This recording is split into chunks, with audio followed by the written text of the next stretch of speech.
Welcome into the latest edition of ESPN FC Live. We're delighted to be with you 3 times a week. Always great to have you with us. My name's Kay Murray, joined as always by Janusz Michallik. A little later on, we're going to be hearing from Ryan O'Hanlon too. We've got lots to discuss. Transfer rumours, PL Express will be coming up a bit later on. We're also going to be talking about Wednesday's Champions League games as we head into the second half of the group stages. But yeah, let's get straight into it. Janusz, great to have you here as always. Transfer rumours is where we're going to start today. One of the big ones is Florian Wirtz to Liverpool. Florian Wirtz, a big part of Bayer Leverkusen's success this season. 20 years old, seen as a wonder kid in the Bundesliga. Do you like this rumour?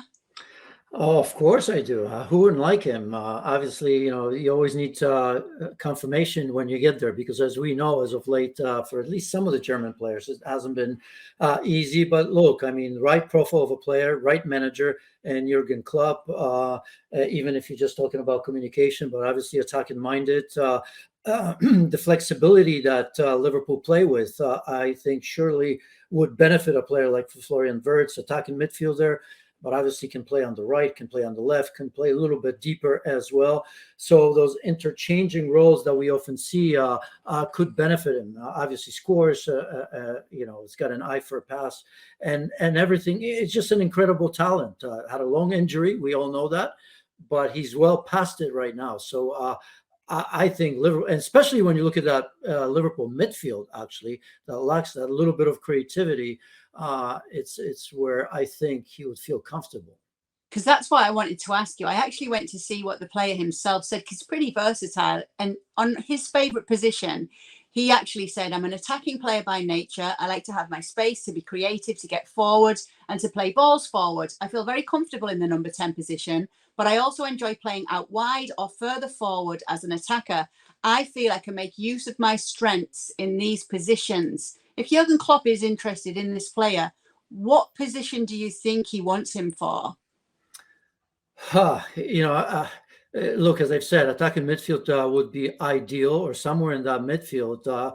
If we are to believe, I suppose, that Mo Salah will leave, I mean, he could be a player that slots in on the right-hand side, not as a very wide player. He's got to have the ability, obviously, to roam a little bit, because creativity is his main issue, and not issue, but trait. And he doesn't look like Mo Salah's in terms of goal scoring, but I think you can also play him in behind a little bit. And look, if Roberto Firmino could have come from Hoffenheim and kind of find himself as a false number 9, could you not possibly see also Florian Wirtz sort of, I don't want to call him a false 9, but just being dropped off and looking for the ball between the lines. And certainly you have so many different players. Say if Darwin Núñez was going to be that sort of player, he could benefit from the service from Florian Wirtz.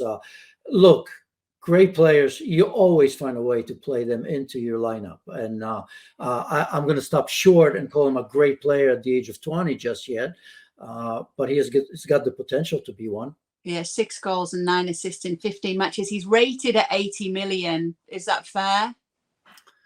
These days, I don't really know what's fair, but for 20, for what he's doing, and he leaves Xabi Alonso speechless, as we saw the other day. Xabi Alonso, obviously knowing Liverpool very well, he can ask him for his ideas. But yeah, 80 million seems decent. It's not my money, so why not? Yeah, it's not your money. That's right, Janusz. It's always easier to spend someone else's, isn't it? But just a few pointers. He was the Bundesliga's youngest ever debutant in May of 2020, the 3rd youngest ever scorer, 17 years and 16 days at the time. So at 20 years old, he's already got a bit of experience under his belt as well. So we'll keep an eye on this one.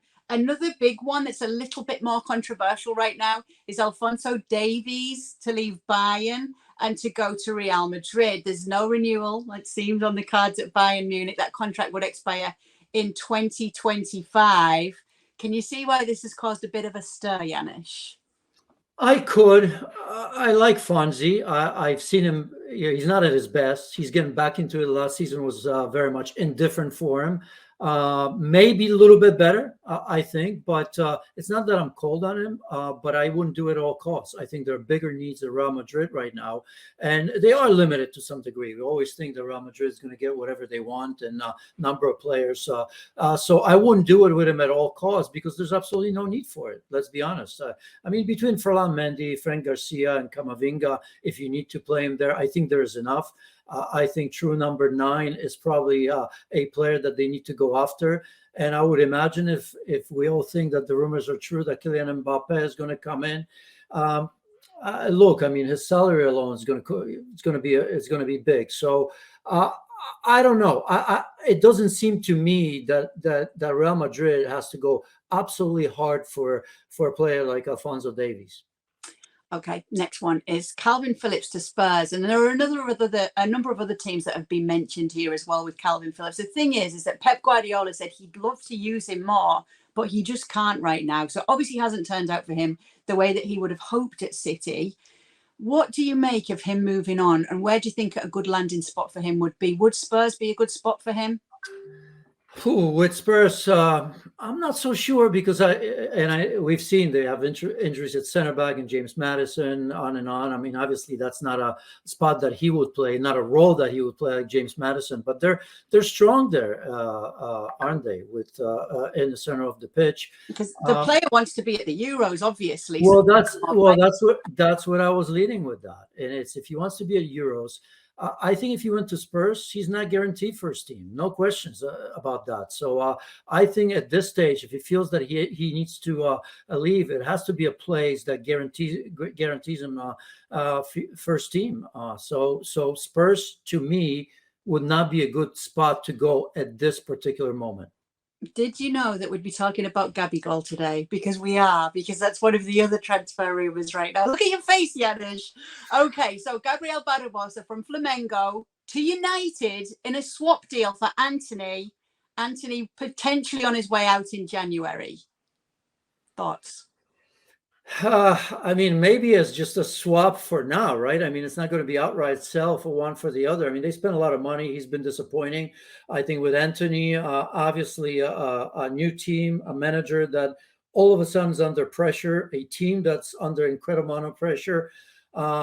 Gabigol, I mean, he's not. It's not like he's got great numbers right now. I don't watch him every game. I do remember him at Inter, and that wasn't all that great. Remember, Kay, not a lot of games and not a lot of goals. That's for sure. So just as many question marks in my view than there are about Antony. So I don't know where this is coming from.